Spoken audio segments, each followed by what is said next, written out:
How to install zip files on Android phone. Hi everyone, welcome back to our channel. This is Rose and I'll guide you to install zip files on Android phone. Without further ado, let's begin.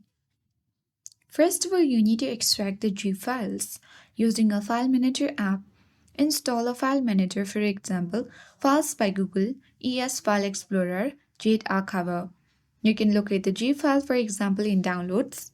Tap the zip file, select Extracts or Unzip and choose a Destinations folder.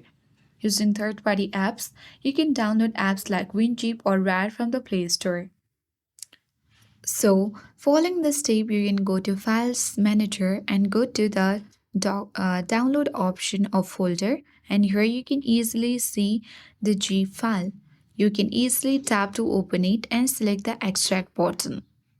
After the extractions, you can easily check the file tab, and following the prompts, you can grant permissions if required and your app will install.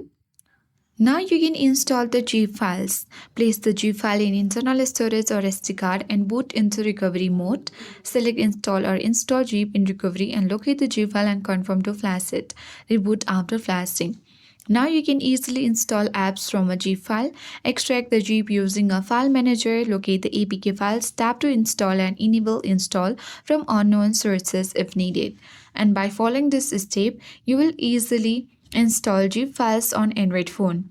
If you found this video helpful, please don't forget to like, share and subscribe for more tech and tips videos. Thank you for watching.